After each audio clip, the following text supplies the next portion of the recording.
What's quack-a-lacking, guys? I'm a Duck Quack here, and welcome back to episode number 2 in our Making Manchester series. So, as you can see, we've still got everything from episode 1 here. It was all the Serie A players that we were sniping, and the huge one, the 5k guy that got us up to the 7,500 coins that we are currently sitting on now.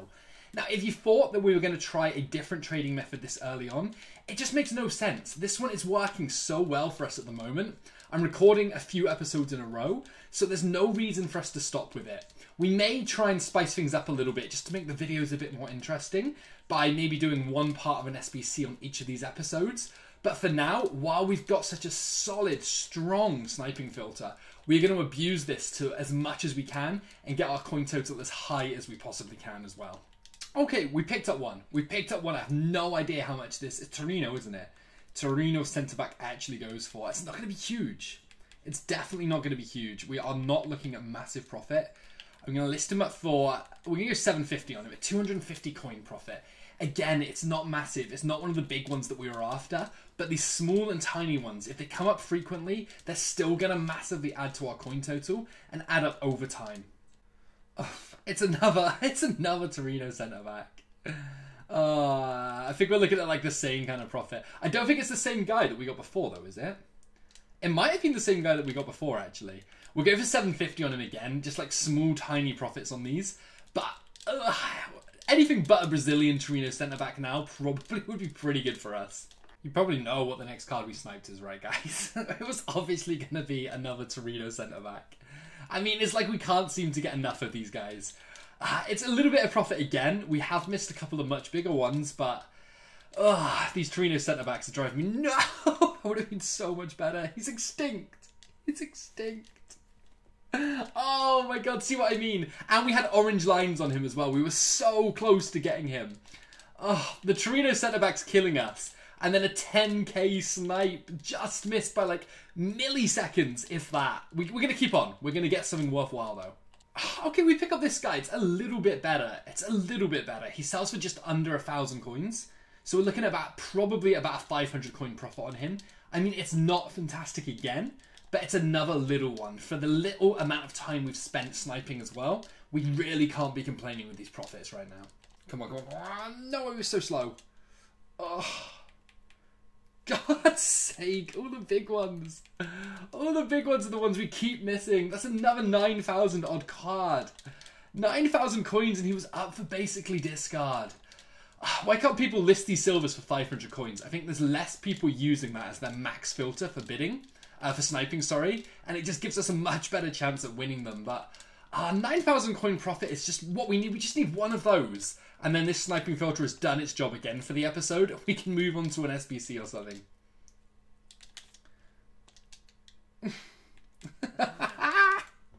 Fudge! That's 2 of them in the space of like 10 seconds. Oh god, as soon as I finish talking as well, that guy pops up. It goes to show you guys that I'm kind of glad that that happened like that, in the sense of it shows you guys just how good this filter can be. Kind of annoying that we didn't win either of them, but it shows you the potential that this filter actually has and how many coins can be made off it, even if our sniping skills just aren't quite up to scratch right now. Okay then guys, so we've been hit with a bit of a transfer ban. It was obviously going to happen eventually, but it's not a huge issue because it just means we can jump in here, complete these starter SBCs that we've obviously got the players in our club from already. So these ones are very simple. They're designed to just explain to people how SBCs work, and the bronze players you get at the start are always going to be enough, or exactly what you need at the very least to complete these challenges.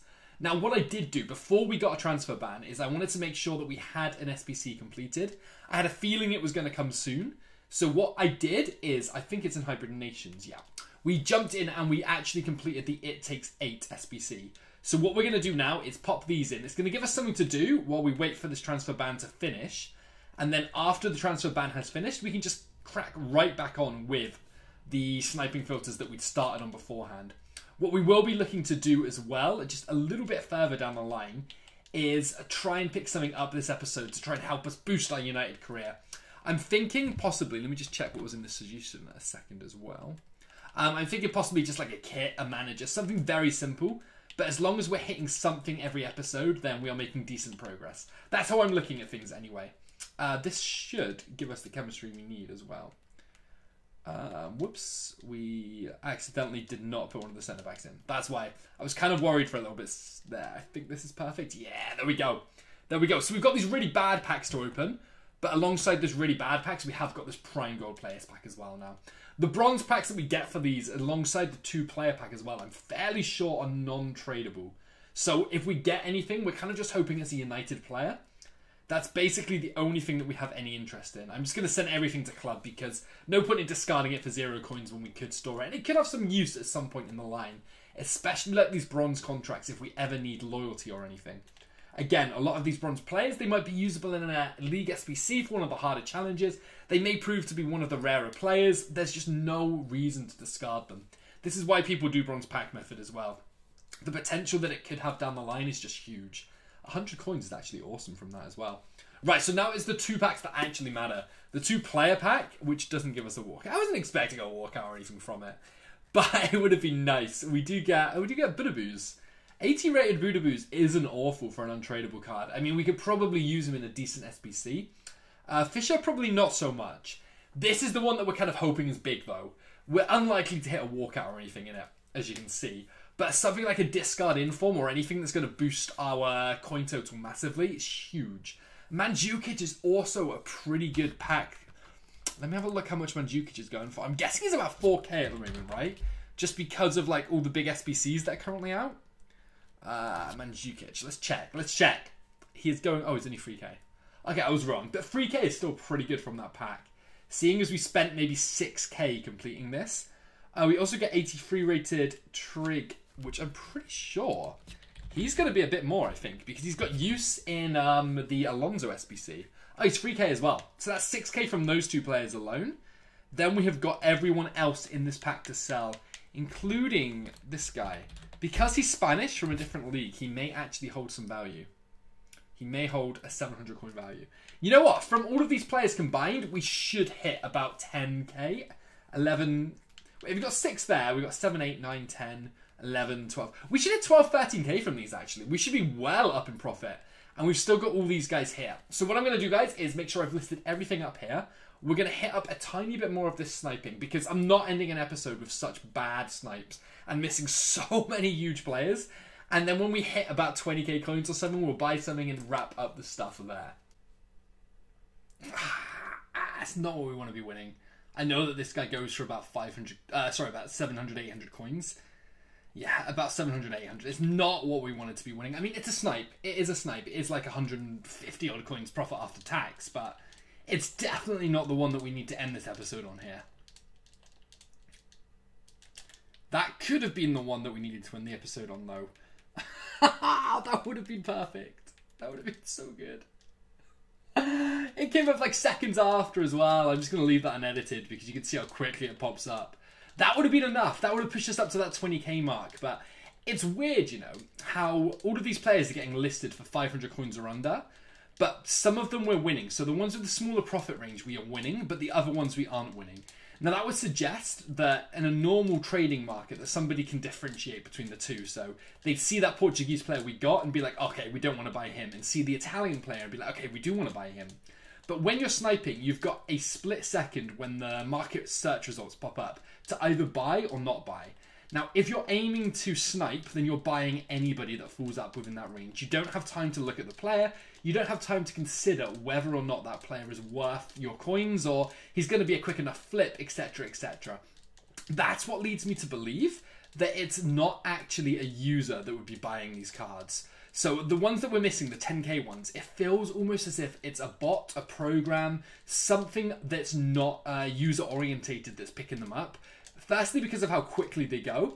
And secondly, because they are being picked up very, very quickly, while the other players that we're actually winning quite a few of aren't being touched for the same price range, if that makes sense. That's kind of what's worrying me with this one. Like, that guy, we were a little bit late on getting the load up on him. Would have been another huge profit on that one. It did load a little bit slowly, so that's quite a bad example to use. But that's the kind of thing we keep seeing. Those are being sniped in seconds. While the ones that don't sell for quite as much, the ones that go for, say, under 1,000 coins, they seem to hover up for maybe half a second longer. Which doesn't sound like a lot, but it's a massive amount of time and makes all of the difference when you're trying to make profit off these cards. We messed that one up. We messed that one up, and again, you could see that that was at least another 5k card. So in the space of these 2 minutes I've been talking, if we'd hit all 3 snipes, we could have made about 25k profit. That's a lot of coins that we've missed out on there. Oh, see, same logic. This guy falls in our filter again, but he is just a Torino centre-back, and we know that Torino centre-backs don't sell. He stayed around a little bit longer than the other cards have been staying around and allowed us to win the snipe. Again, we'll take the profit. It's very, very small profit margins, but it kind of backs up the analogy in which we're talking about right now. We won one. We won a centre-back. I think it's an Atalanta centre-back. Centre-backs don't seem to usually be quite as good as the others, but saying that, if it's like a 1500 coin card, then we're good. We're good. We finally won something. There's some kind of value above 700 coins. There was one listed there for 13, but that's only just been listed. I think we're going to go 15 on him. I think we're going to get a little bit greedy and go 1500 on him. We want to start making some slightly better profits. Nothing huge, but just slightly better profits. And that pushes us up to nearly 14k now. So if he does sell them, we're golden. We just want to get a couple more thousand. I want to end this episode closer to 20. And I'm worried about the time for it, so hopefully the next one's going to be a big one.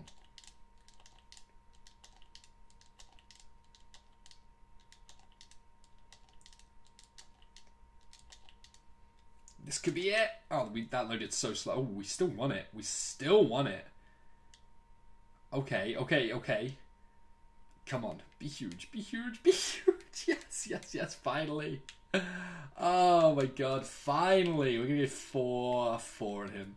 Just because we want a quick sell on this guy. That pushes us up so close to the 20k mark. I mean, we're basically where we need to be now. We finally won. Like, it wasn't one of the huge ones. It wasn't extinct or anything like that. But it's one that's going to do the trick for me. It's one that's enough for me to say, okay, we're close enough to 20k on this episode now that we can end things here. The problem is, for the next episode, I kind of don't want to break away from what we know works, which is the silver sniping method around Serie A. So I think what we might do is do an SBC episode next, where we just complete one of these advanced SBCs, and then we crack back on with maybe a little bit more of this in episode 4, or maybe we just mix the two in each episode.